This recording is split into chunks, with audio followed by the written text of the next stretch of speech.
Hello there folks, Joel Self, outdoor instructor here, enjoying the sun in the garden, and I've got another video for you.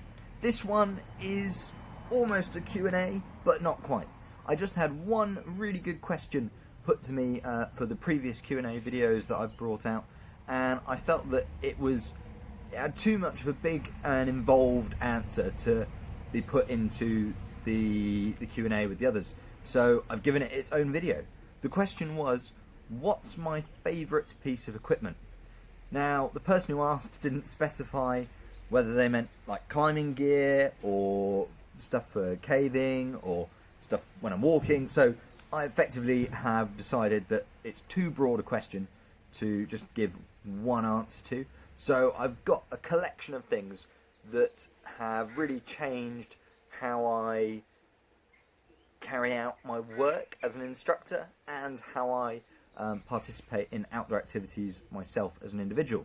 So this isn't an exhaustive list, like there are so many other bits of kit that I will think of later that I'm like, oh, should have included that one, or there was that time that I used that and it made a huge difference to the situation.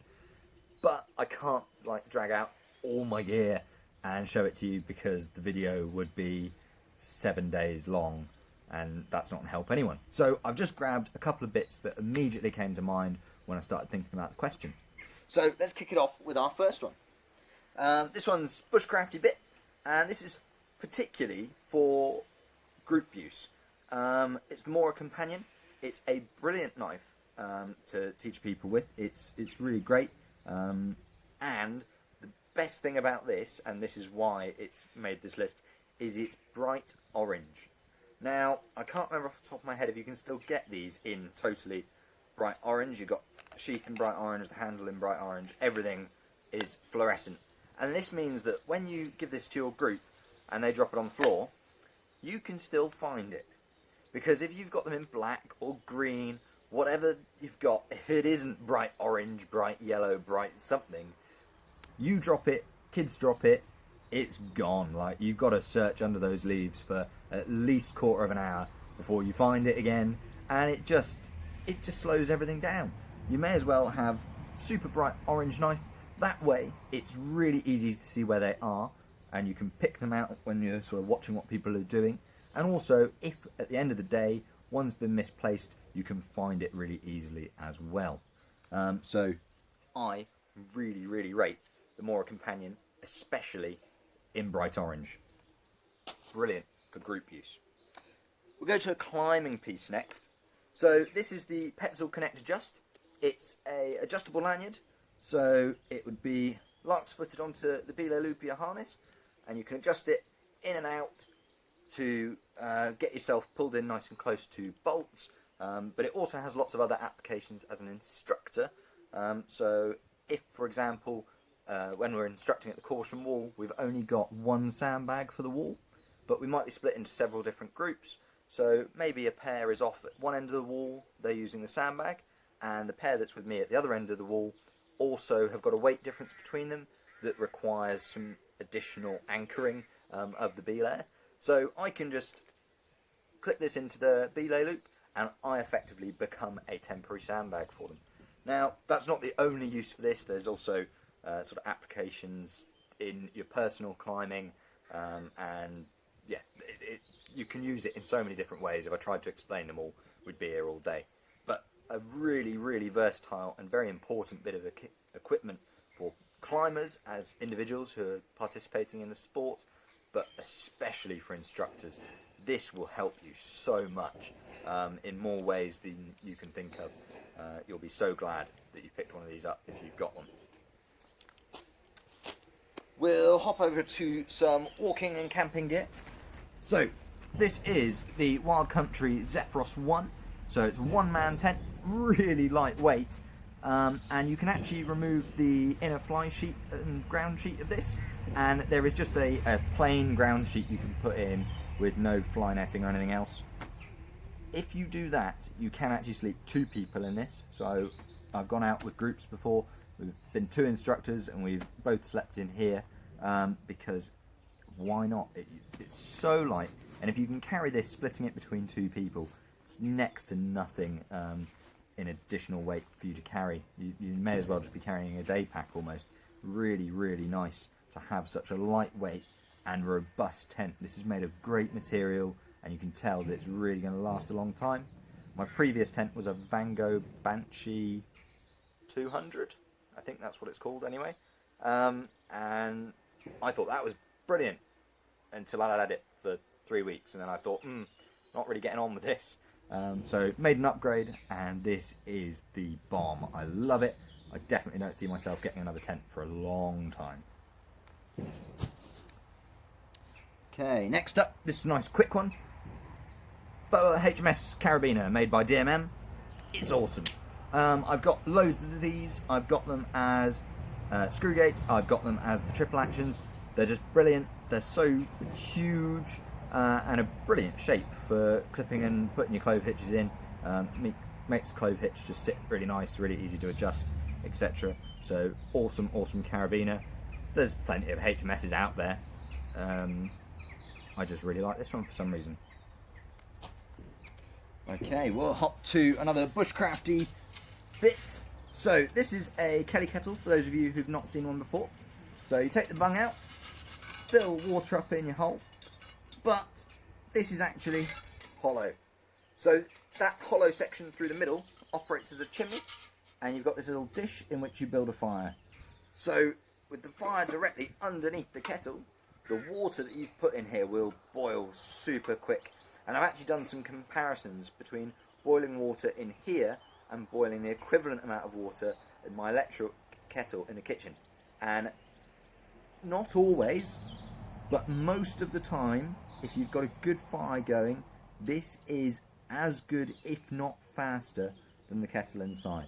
Now, that will depend on how good a fire you've got built and, you know, all the rest of it. But I tell you, for group use, and even for personal use when I go camping, this is such a cool bit of kit to have.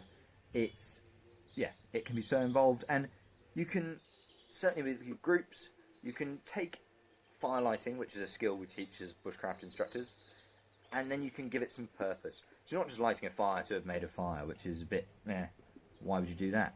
You make a fire so that you can boil the water, so that they can have hot chocolate, and then you can take this off. They can just have the pan with the fire in it, you can do their marshmallows over that, and you can have hot chocolate and marshmallows. What more could you want your groups to be doing as a bushcraft instructor? Awesome, awesome introductory firelighting sessions can come from this. Alright, we'll go back to another piece of climbing equipment now. This is actually two bits of kit, but when you add them together, they just make an absolutely killer combination. So we've got the Petzl roll clip.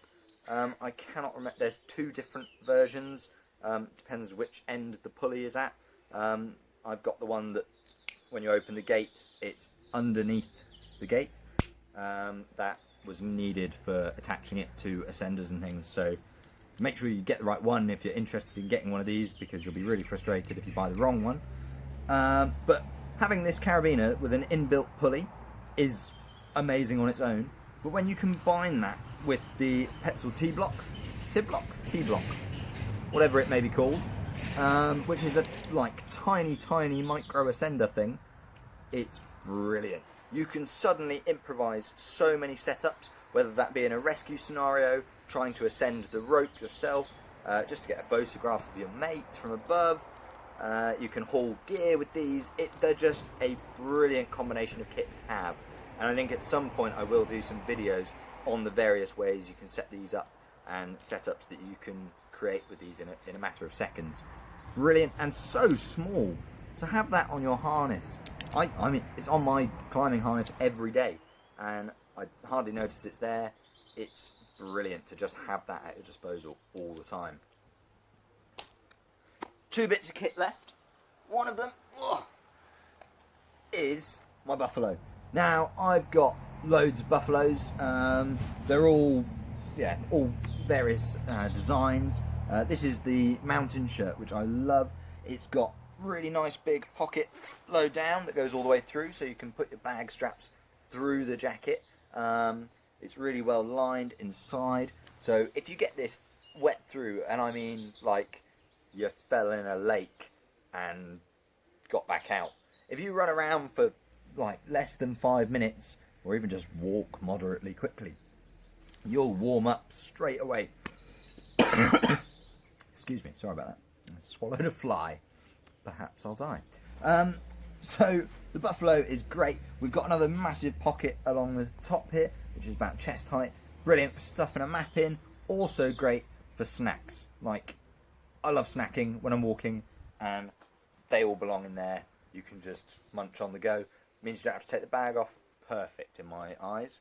And in addition to that, these are also brilliant layering systems for instructors, because they've got these zips all the way down the side. So where your students or your clients have to take off layers, put on layers, etc., you don't have to do any of that faff. You just maybe slightly open a zip for 10 minutes, cool yourself down, let the breeze go through, and then you can zip it back up if it starts getting a bit chilly.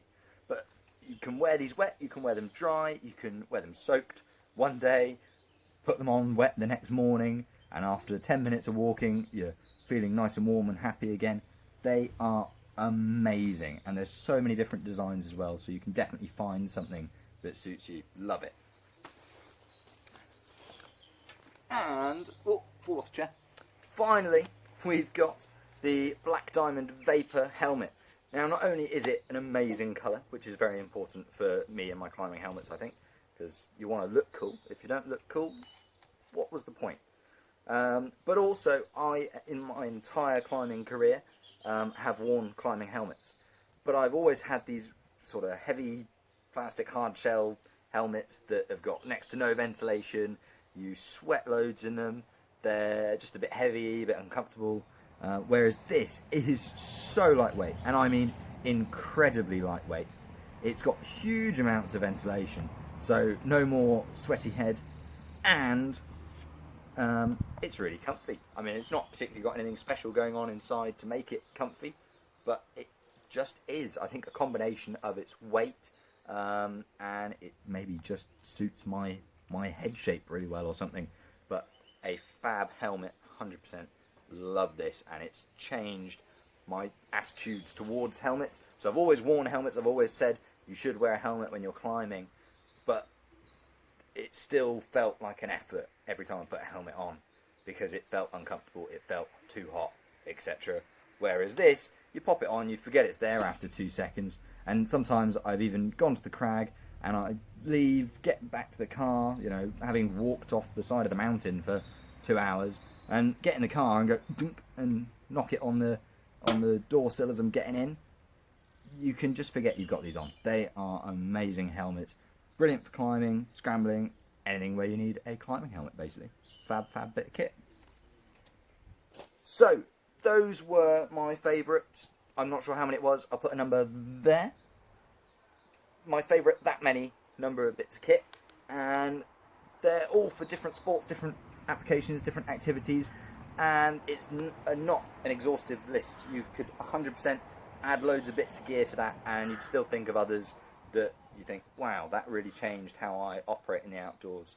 But that is my initial thoughts on some of my favourite bits of equipment. I hope that was an interesting video for you. I appreciate it's not particularly helpful unless you are maybe just getting into being an instructor or just getting into some of these outdoor activities and you want an idea of what equipment to look at. But yeah, there we go. I think all those bits of kit absolutely worth having, and for me they've suited me really well and changed how I operate in the outdoors. Thank you everyone for watching. I've been Joel, Self Outdoor Instructor. Goodbye.